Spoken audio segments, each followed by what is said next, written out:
Soy Rodrigo Martínez y estás escuchando Lobby Talks, un podcast para dar a conocer los proyectos y protagonistas, tendencia en la industria del alojamiento y el turismo.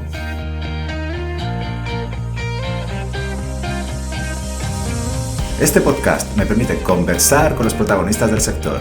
Algunos son referentes y conocidos, otros no tan visibles y populares, pero todos ellos cuentan con un relato profesional y personal que realmente merece la pena conocer. Escuchar sus historias, su trayectoria o sus objetivos, saber qué les inspira, su análisis sobre la actualidad o su visión sobre lo que está por venir. Bueno, RJ, muy buenas tardes y bienvenido a Lobby Talks. ¿Qué tal estás? Muy bien, gracias. Gracias por invitarme para estar aquí contigo. Es un placer estar contigo. Te tengo que confesar que me hace mucha ilusión y que tenía muchas ganas. Estoy seguro de que vamos a poder hablar muchas cosas. Pero antes de empezar, déjame que dé las gracias a Xavier Díaz, que es el director del Cercotel Rosellón, donde estamos ahora mismo, que es el que nos ha acogido y nos permite estar en una de sus salas. Así que déjame que agradezca a Xavi. Y bueno, RJ, un emprendedor que tuvo un gran éxito, que fue crear ReviewPro, una herramienta de referencia en el sector hotelero y turístico, y que actualmente invierte en startups y en emprendedores. Estamos en Barcelona, eres estadounidense, y la primera pregunta es obligada. ¿Qué es lo que te hizo venir a España? Bueno, como muchas historias, hay dos factores que han sido importantes en este camino y llegar aquí. Uno era una mujer y el segundo era trabajo. Entonces, en este caso, mi ex mujer nos conocimos en Londres, ella es de Barcelona, entonces desde 91 siempre tenía un vínculo con Barcelona y al final de 99, Grupo Planeta y José Manuel Lara me ofrecieron un trabajo muy interesante para ser director general de Internet en Planeta di Gestini. Entonces, cuando surgió la oportunidad, me pareció una oportunidad súper interesante para venir a Barcelona. Aunque en 99 el tema de Internet estaba justo empezando. Entonces, para venir aquí a trabajar en Internet no era obvio, pero ha sido una decisión acertada. ¿Cómo es que dejas toda esta estabilidad, esta proyección y decides emprender? Desde pequeño siempre era una persona con inquietudes de emprendimiento, ¿no? Empecé con 12, 13 años repartiendo periódicos con amigos, montamos mini negocios de colocar las luces de Navidad, mil historias para ganar dinero, ¿no? Y tenía inquietudes y ganas y me imaginaba como emprendedor. Entonces, ¿qué pasa? Empezaba a trabajar en empresas y, vas subiendo, aprendiendo, algunas empresas muy interesantes, jefes que aprendí mucho y vas subiendo, avanzando. Tenía oportunidades de trabajar en Londres, en Hong Kong, en Singapur.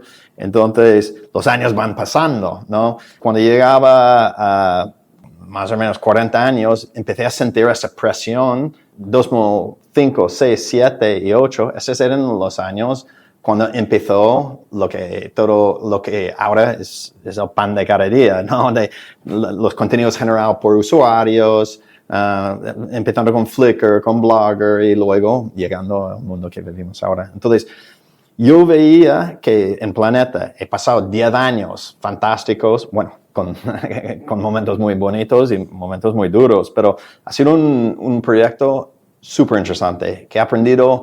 Yo siempre decía que, Carlos Fernández, que era mi jefe, que ahora es el consejero delegado, y últimamente José Manuel Lara en aquel entonces, me han dado la oportunidad de hacer un doctorado en emprendimiento dentro de un gran grupo. Yo era como un emprendedor dentro de un grupo, que aprendes mucho, pero tampoco no es exactamente lo mismo, ¿no? Entonces, ¿qué pasa? Es que llegaba un momento que yo sentí cada vez más necesidad de emprender. Y en el trabajo que estaba haciendo en Planeta, empecé a ver el impacto de contenidos generados por usuarios y surgió, tanto con mis cofundadores Tim y Dimitri, esta oportunidad y empezamos ReviewPro. ¿Cuáles son los aprendizajes que te puede dar una gran corporación para emprender con mayor seguridad? Bueno, yo creo que yo tenía muchísima suerte en Planeta, porque era un grupo empezando en digital básicamente de cero, con muchos activos, con muchos recursos, con ánimo de probar cosas y me dejaron mucha libertad. Entonces, en una situación que creo que era bastante único. Te dejaron libertad porque tú ya en Estados Unidos ya estabas muy metido en el entorno tecnológico, es decir... Sí, en medios, pero yo empecé en 94, cuando empezó el Internet, estaba trabajando en un grupo, CMP Media, Sí. que es un grupo de medios B2B, que tenía revistas, eventos, conferencias orientado al sector tecnológico. Entonces, estaba trabajando ahí cuando empezó el Internet. Entonces, yo veía en tiempo real, cuando estaba pasando por la primera vez en Silicon Valley, en Estados Unidos, lo que era la transformación de negocios tradicionales basados en contenidos hasta Internet. Entonces, eso lo viví en un grupo que era muy dinámico, que también, yo tenía siempre me considero una persona con mucha suerte, ¿no? Es que estaba en un grupo interesante, bastante innovador en un momento oportuno. Entonces aprendí mucho ahí en un ámbito de medios B2B y cuando venía aquí yo tenía cuatro años de experiencia ahí y cuando vine aquí es que era como, ¿cuál es el refrán? En el mundo de los ciegos, el tuerto es el rey. El tuerto es el rey. Claro. Yo tenía mucha suerte porque el Internet estaba empezando. Es que no había nadie con un año de experiencia porque no existía. Entonces tenía mucha suerte de haber venido de un mercado con 4 años de experiencia, venir a una empresa que tenía muchas posibilidades, con una mentalidad abierta. Bueno, había momentos que José Manuel estaba más abierta y momentos que menos, pero en principio era la convergencia de muchos factores que me daba una oportunidad brutal. Y respecto a tus socios, has comentado antes Dimitri y Tim. ¿Los conocías de antes? Sí, entonces en Planeta yo monté una empresa que se llamaba Tamalia. Y Tamalia básicamente era una idea absolutamente cojonuda. Era una red de microsites o temas de mascotas, psicología de relaciones, 105, 120 comunidades virtuales. Pero hay que recordar, en este momento cuando lo montamos en 2001, Google no existía en España. Entonces, no había manera de monetizar esto. AdSense no existía. Entonces, lo que hicimos era coger una área temática muy específica. Cogimos una guía, un experto en esto, y habían varios tipos de contenidos. Presenté el proyecto a Carlos Fernández y a José Manuel y lo aprobaron. Entonces, la previsión, si recuerdo bien, era una inversión de 18 millones de euros, que en 2001 era una apuesta fuerte. Entonces, empezamos... No llegamos a invertir todo esto, pero empezamos. Entonces, Tim y Dimitri trabajaron en este proyecto. Tim, un inglés que trabajaba en Microsoft anteriormente, vino como producto y llevando lo que era comunidad. Y Dimitri era un developer, un ingeniero. Y los dos han trabajado anteriormente en eDreams. Entonces, nos conocimos desde entonces. En eDreams, que entiendo que a lo mejor era incluso la única experiencia en turismo que había. En turismo en mundo tecnológico, sí. ¿Y esto era algo que fue un problema o algo? ¿No conocíais bien el sector o no fue determinante? No, para nada. A ver, lo que pasa es que yo creo que en este proyecto yo tenía años de experiencia acumulado en lo que era digital media, como gestor de proyectos, como CEO, director general. Tim tenía mucha experiencia en contenidos, en producto, y entendí muy bien lo que es tecnología. Y Dimitri es una persona muy brillante en todo lo que es tecnología, no tanto front-end como back-end, de inteligencia artificial. Son dos personas con mucha experiencia. Entonces, hicimos un gran equipo. Porque ¿qué es lo que aportabas tú en ese momento? Yo era capaz de hacer el plan de negocios, de buscar financiación. Bueno, de hecho, cuando empezamos, yo financiaba la empresa personalmente casi 1 año y medio. Yo tenía 60% de la empresa y cada uno de ellos tenía 20%. ¿Dónde invertíais el dinero que necesitabais? Con el capital inicial, lo que centramos es hacer una versión 1.0 del producto y empezamos a venderlo. Y de hecho, nuestro primer cliente, si recuerdo bien, era el Hotel Axel. Era el primer hotel que firmamos. Luego, el primer gran cliente que firmamos era Melia. En aquel momento, el mercado era totalmente distinto. Es decir, que habían muchos hoteleros en España que ni siquiera hicieran caso a TripAdvisor. De páginas web que tenían reseñas en el mundo, igual habían 10. Entonces, todo lo que hoy en día afecta a los hoteles, la reputación, la puntuación, es que esto no existía. Es que nuestro gran reto vendiendo Review Pro era el concepto de ¿por qué me tengo que estar X al mes en esto? Y estoy bien sin esto. El mundo era muy diferente. Muy distinto al que soy. Entonces, Review Pro como herramienta lo que hace era como una especie, vamos a llamarlo araña. Aglutinamos, al final, cientos y cientos de millones de reseñas en 45 idiomas, de 175 OTAs y fuentes. Al principio, 4 o 5 idiomas, imagino, ¿no? Sí, en el principio sí. Entonces, ¿qué hacemos? Analizamos, aglutinamos todos los datos y habían 3 capas. Hablo del producto más con el tiempo, no en el primer año. Pero 3 tipos de analítica. La analítica de cualitativa, ¿no? De análisis semántico, cuantitativa, que era el Global Review Index y otros datos cuantitativos, y luego el análisis predictivo, ¿no?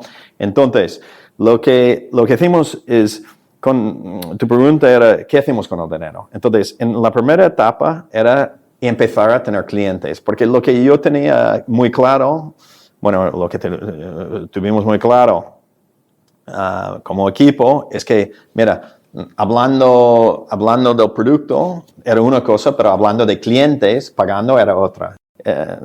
Entonces, básicamente, centramos en desarrollo de producto y luego, cuando empezamos a hacer rondas de financiación, empezando a hacer marketing para crecer lo que era el embudo comercial y la capacidad comercial. La escucha del cliente, imagino que sería algo fundamental en esta Sí, fase. y esto, Tim lideraba esto. Lo hacemos muy, muy bien.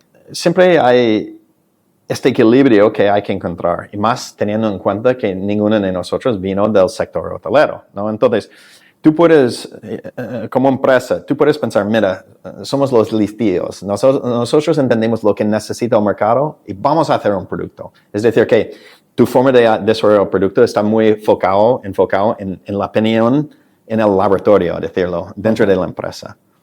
Normalmente no sale muy bien esto, ¿no? Luego hay el otro extremo de empresas que dicen, mira, no, quien sabe más es el cliente. Entonces, ¿qué pasa?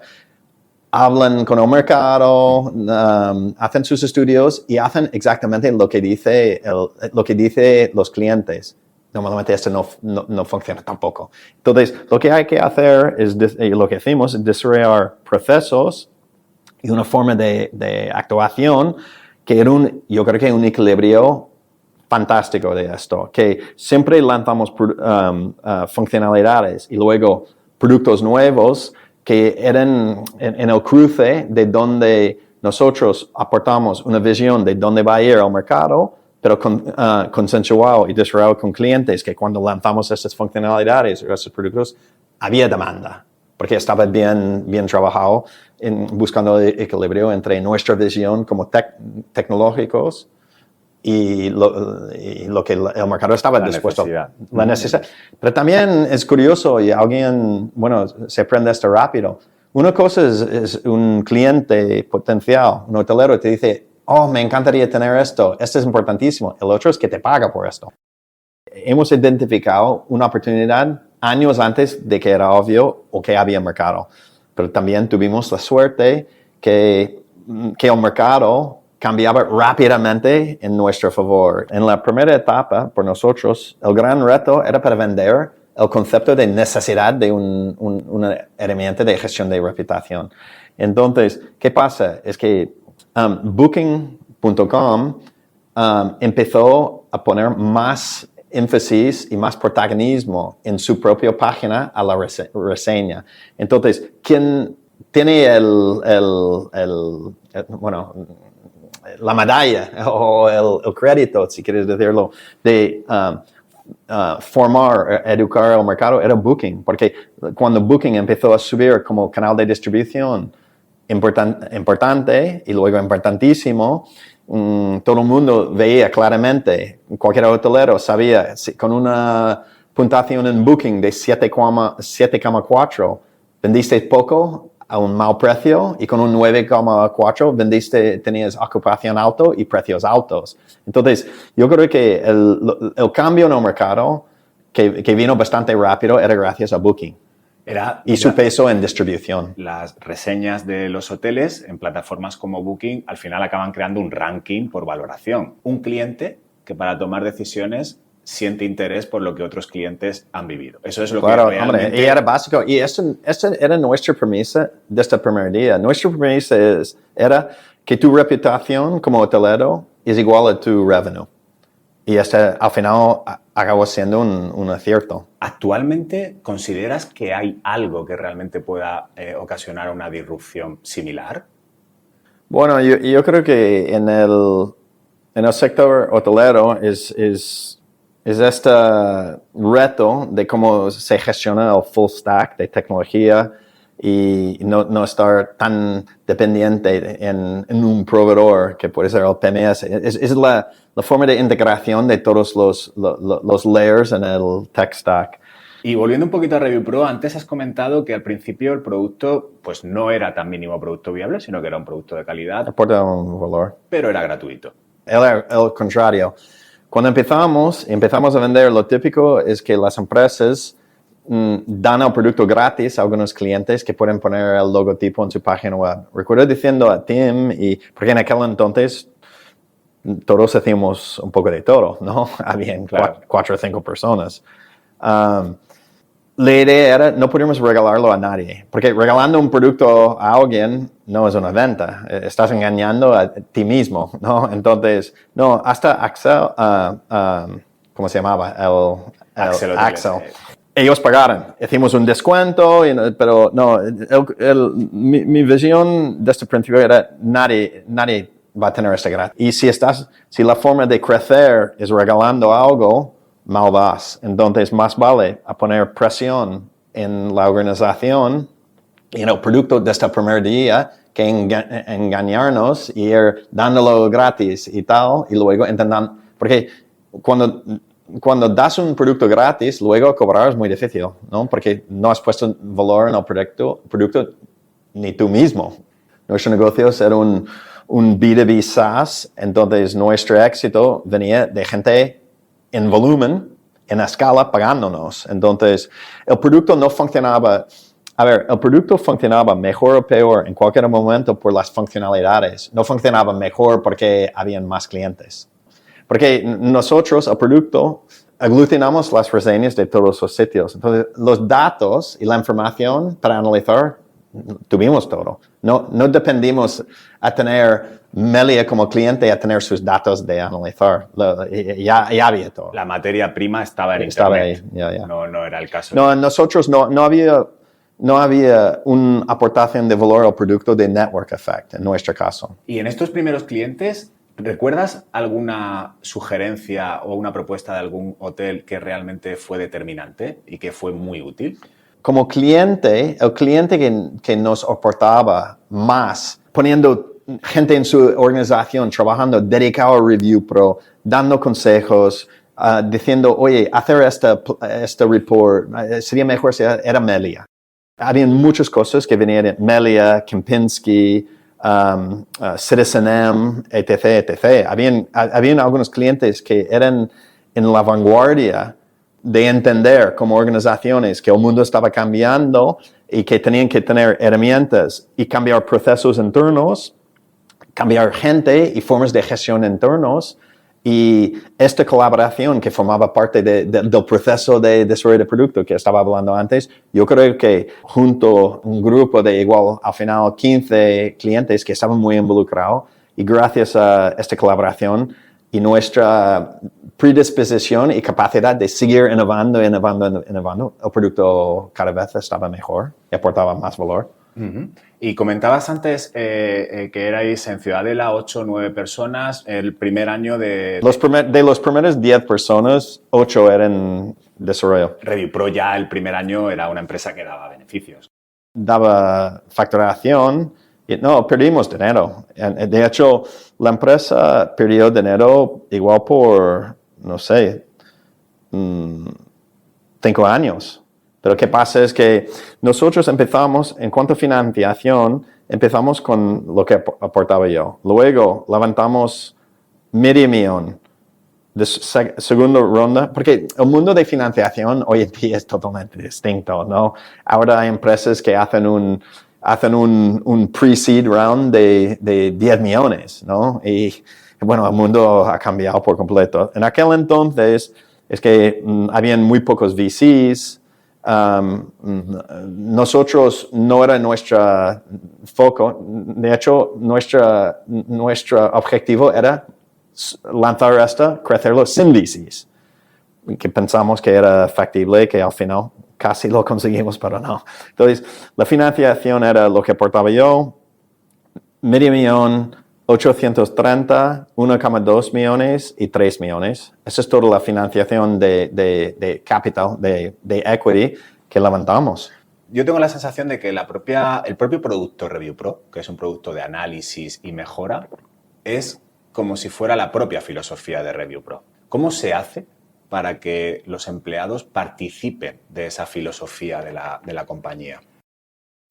Bueno, es muy buena pregunta. Yo creo que es algo que marca una diferencia de ReviewPro de muchas empresas y aún más de nuestra competición en aquel entonces. Lo que hicimos es cada mes tuvimos un town hall. Bueno, un bienvenida de la gente nueva, celebramos los aniversarios en ReviewPro de la gente, los cumples, y pusimos el P&L, la cuenta de resultados. Entonces, es que alguien que empezó el día anterior como becario estaba sentado ahí viendo la cuenta de resultados actual. Es que esto no, había un nivel de transparencia en lo que era el negocio que en aquel entonces era absolutamente implanteable. Yo hablo con gente, incluso hoy en día, gente que es VP de una empresa importante y no saben lo que es la facturación. Un VP.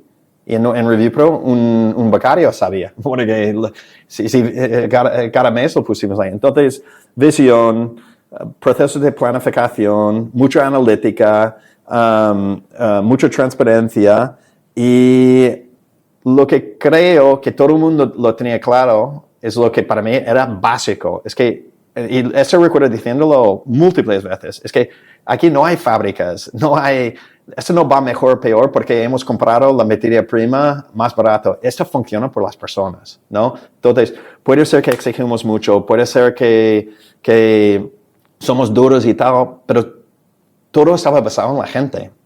Y esta formaba parte de la cultura. Me gustaría saber, porque me quiero imaginar cómo era ReviewPro, la oficina de ReviewPro, ¿cuál era el mensaje básico, el claim interno? ¿Cuál era realmente el objetivo que se había propuesto? Bueno, nosotros trabajamos con una metodología, si quieres. Es que en octubre o noviembre cerramos lo que era la planificación por el año que venía. Entonces, había el plan de negocios. No, este año vamos a conseguir X millones de facturación, X de rentabilidad y, bueno, el plan de negocios. Y luego lo que hicimos era los 3 objetivos principales. Entonces, cada objetivo había mucho detalle. Es decir, que no empezamos el año como Happy Flowers, esperando que todo salía bien. Es que, entonces, había una metodología, un framework de trabajo que sabemos lo que tenemos que conseguir cada mes, en enero, en febrero, pero no solo en revenue, pero qué cosas tenemos que hacer. ¿Me puedes poner un ejemplo de alguno de esos objetivos? Imagínate que que una cosa es crecer 25%.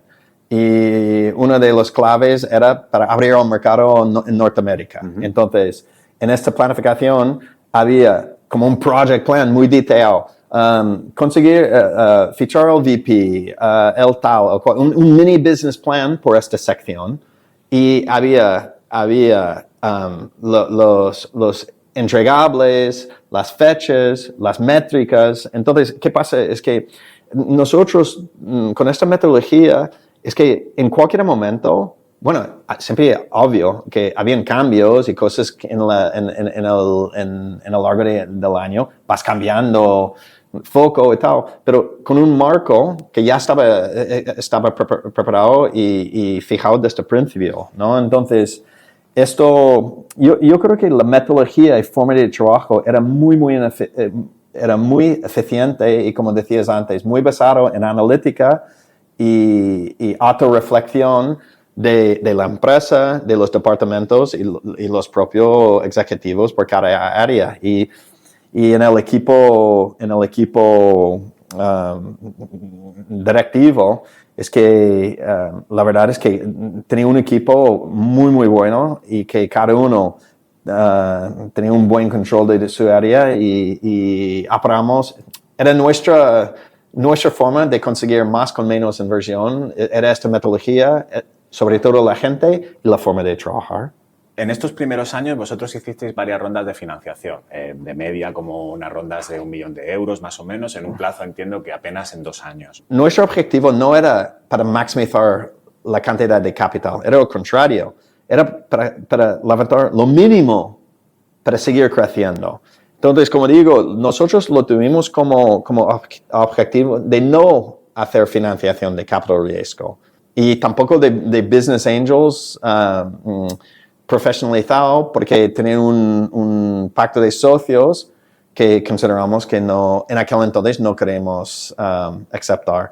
Entonces, casi lo conseguimos, pero al final, en 2012, levantamos 3 millones de una empresa de capital riesgo. A ver, hoy en día, jamás he escuchado a alguien que dice, mira, quiero montar una empresa que aquí en 2 generaciones mis nietos están gestionando esta empresa. Hoy en día esto no existe, ¿no? La gente monta una empresa porque quieren montar la empresa, quieren crecerlo, pero como objetivos quieren hacer una salida de bolsa o venderlo.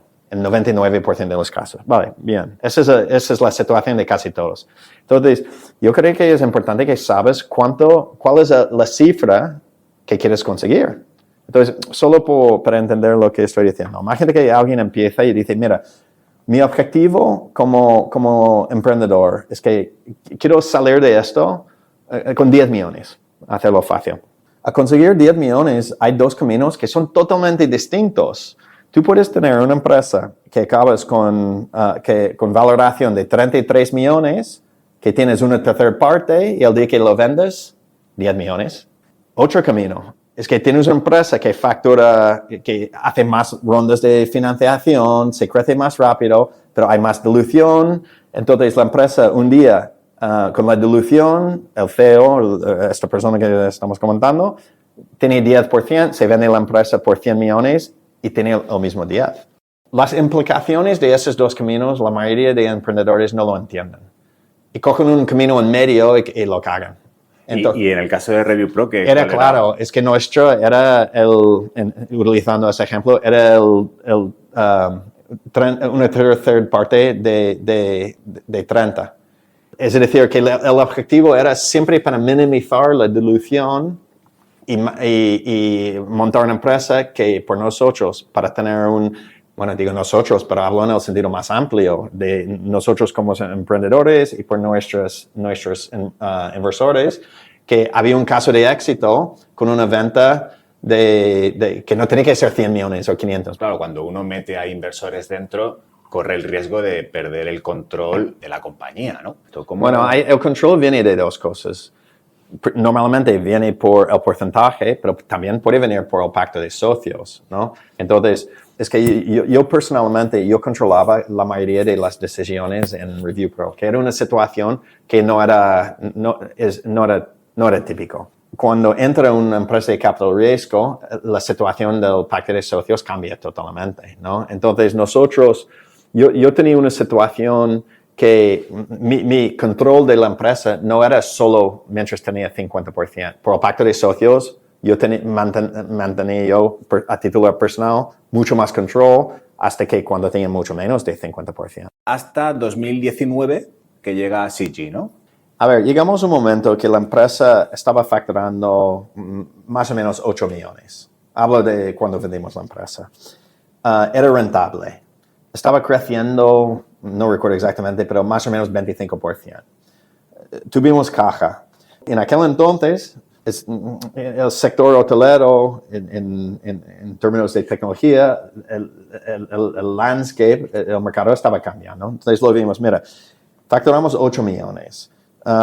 Somos rentables, tenemos dinero, pero lo que vemos es que esos son mundos que no tienes que seguir creciendo mucho, ¿no? Entonces pensamos, mira, para llegar a la siguiente nivel, creemos que sería oportuno para levantar más capital. Entonces hicimos una ronda de financiación buscando capital para llegar a la siguiente nivel de crecimiento por la empresa. Y en este proceso, Shiji veía la empresa y pensaba, mira, me quedo con esto. Más barato de comprarlo ahora que luego. Pero CG no es un inversor financiero. No, es una... Bueno, Shiji, que aunque es poco conocido aquí en España, en China es la empresa tecnológica más importante.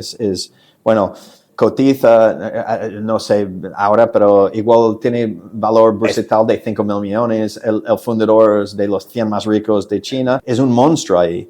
Entonces, ¿qué pasa? Es que ellos, por varios motivos, querían extender y crecer internacionalmente. Entonces, Shiji empezó comprando varias empresas, bueno, desarrollando productos. Ahora tienen un PMS. Un POS de restauración. Sí, bueno, tiempo. Ese es su producto estrella en China también. Nosotros estuvimos hablando con empresas de financieras, de capital riesgo o algunas, de capital riesgo, de PE más pequeños, de varias empresas. Y Shiji, como digo, ellos veían que esta tenía muchas sinergias con lo que querían hacer. Y que, bueno, en un grupo que estaba en plena expansión internacional, Review Pro tenía decenas de miles de clientes en muchos países y marcas de referencia. Entonces, era muy buena compra para ellos. Una empresa como Review Pro de tecnología con este tipo de servicios, ¿sobre qué márgenes más o menos puede trabajar? Cuando lo vendemos, era positivo. Pero lo que pasa estaba escalando. Entonces, por ejemplo, 3 años después, el margen era mucho mayor. Pero no recuerdo si igual, no recuerdo, pero igual era casi 1 millón por ahí. Pero Pero depende mucho, son 2 palancas. Una palanca es crecimiento y la otra palanca es margen. Entonces, si das más gas al crecimiento, bajas al otro. Entonces, depende en el momento y el objetivo. Pero, a ver, una empresa de B2B SaaS, son empresas interesantes, por eso que se cotizan tanto si funcionan bien, porque tienes gastos fijos altos de desarrollo de producto, de gente y tal. ¿Qué pasa? Es cuando llegues al punto de equilibrio, a partir de ahí, los costes variables sí que hay, ¿no? Pero no influyen tanto. Entonces, cuando ya pasas por el punto de equilibrio, de rentabilidad, el margen de contribución de cada cliente nuevo es muy grande. Entonces, llega un momento que aunque cuando ya estás en positivo, creces 25% en top line, pero igual multiplicas por 3 el profit. ¿Cómo fue el proceso de negociación con Shiji? ¿Recuerdas? Bueno, era 2016 y todo el proceso, empezamos el proceso en abril y cerramos en diciembre. Ese era todo el proceso. Entonces, al final habían 3, en la lista corta habían 3. dos eran para hacer una consolidación de Review Pro dentro de más PE, empresas de private equity, que tienen otras empresas en el sector hotelero que querían meter Review Pro dentro de ecosistema. De su ecosistema. Y Shiji, que era inversor industrial. Entonces, la negociación con ellos al final igual duraba, porque luego tienes el due diligence, que igual son 2 meses. Pero yo creo que de septiembre a diciembre estuvimos centrados con Shiji y intentando cerrar el acuerdo, tanto desde el punto de vista de due diligence y precio y todo esto. ¿Teníais, digamos... Pero te explico una anécdota que era absolutamente surrealista. La última negociación, porque yo veía que el encaje desde el punto de vista estratégico, el valor por los clientes, el valor por los empleados, todo menos el precio era mejor con Shiji, pero su precio era más bajo. Entonces, el objetivo era para sacar mejor precio y con Shiji, porque yo veía que verdaderamente era un mejor encaje por Review Pro que con un private equity por ahí. Bueno, entonces, estuvimos negociando un poco por teléfono y tal, y luego vinieron aquí, que era un sábado, y fuimos aquí en Barcelona, el restaurante Patrón.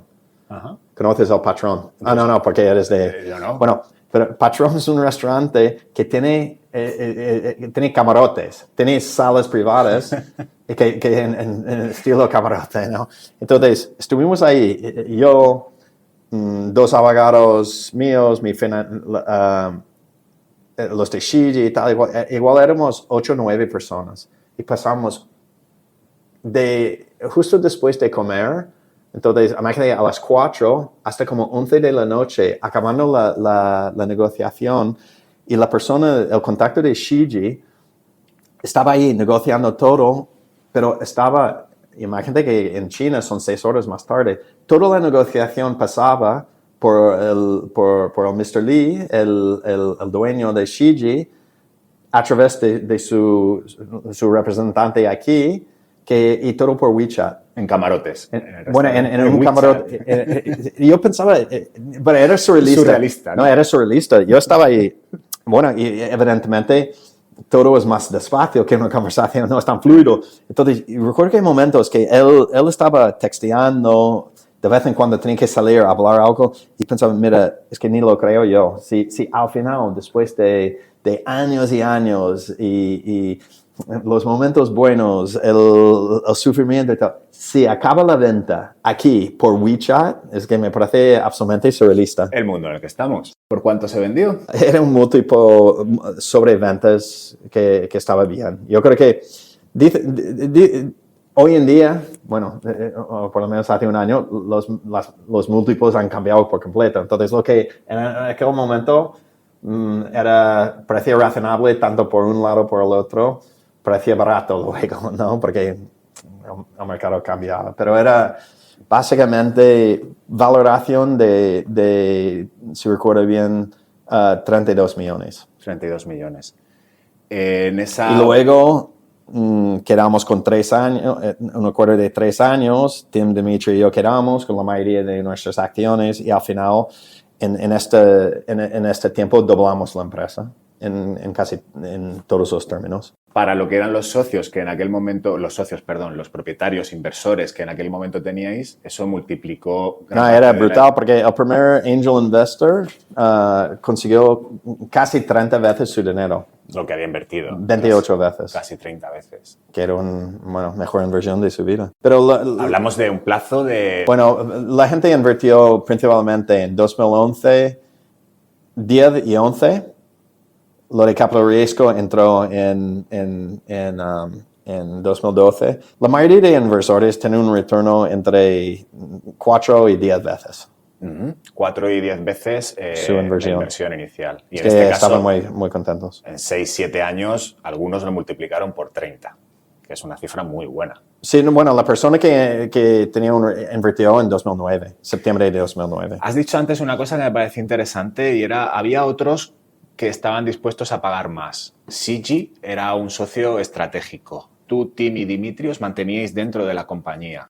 En los 3 años posterior del evento del primer tramo, es decir, en 2017, 18 y 19, es que gestionamos la empresa totalmente, de una forma casi totalmente autónoma. Esos 3 años. Es que, a ver, evidentemente había un consejo, teníamos que presentar el plan de negocios, pero incluso hoy en día ReviewPro tiene un grado de autonomía bastante interesante dentro de Shiji.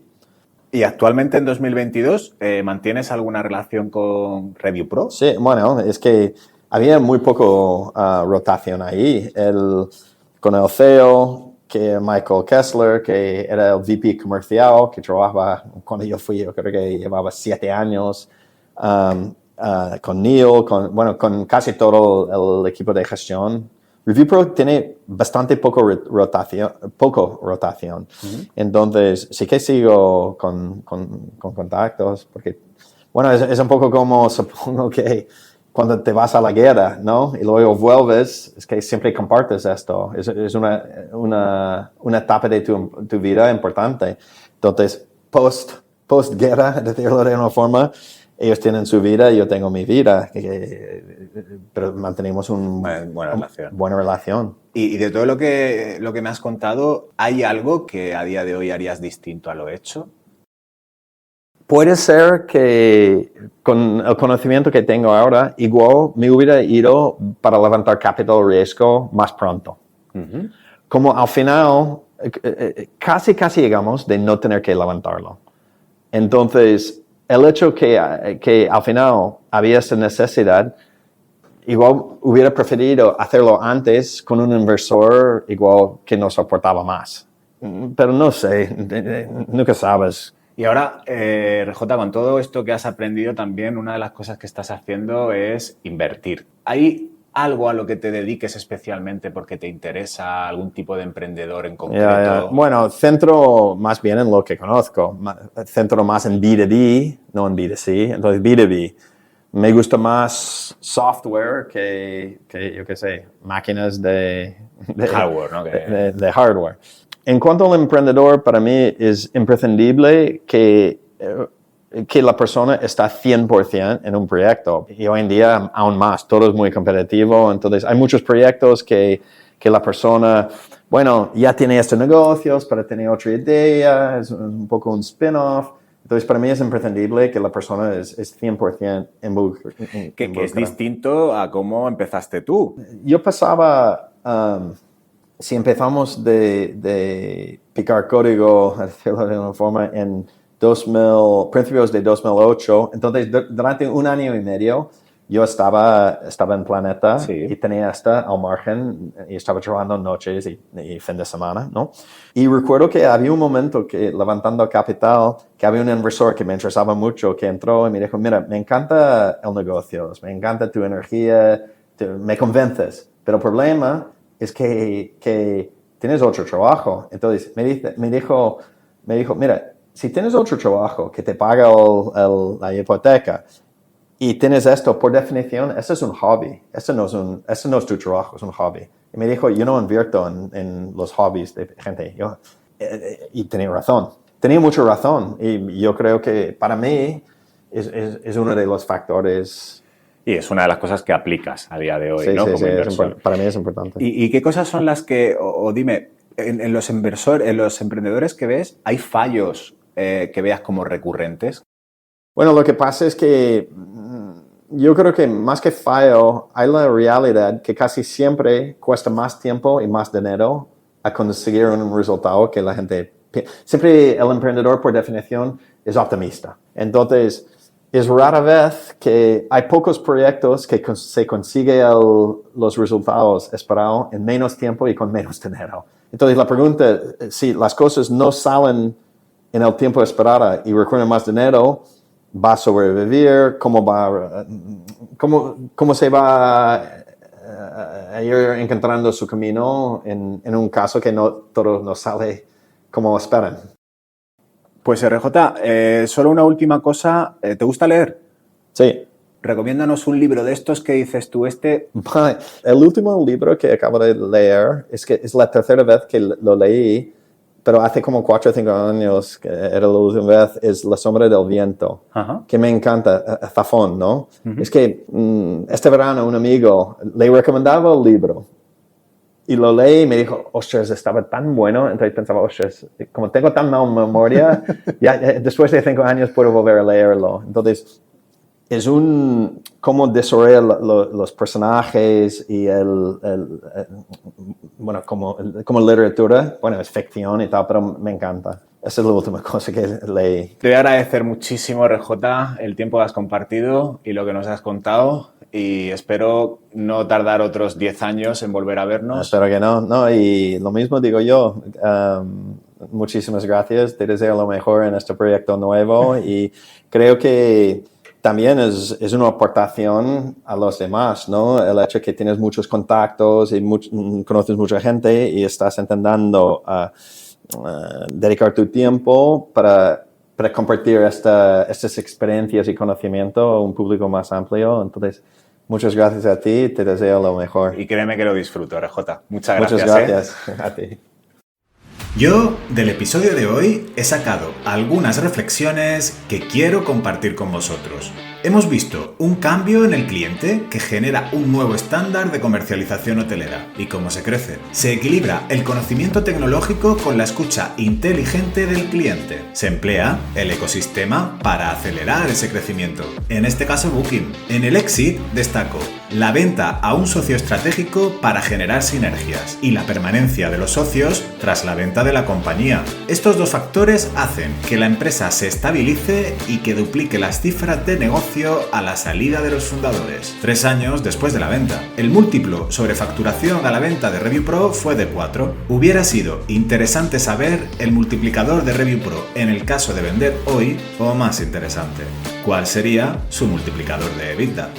Hoy hemos estado con un empresario que empezó a emprender manteniendo su trabajo, con esfuerzo, noches y fines de semana, pero que en cambio, como inversor, mantiene la máxima que le dijo uno de sus inversores. Me encanta tu negocio, me encanta tu energía y me convences. El problema es que tienes otro trabajo, y si tienes otro trabajo, estás emprendiendo por hobby. Y yo no pago los hobbies de mi gente.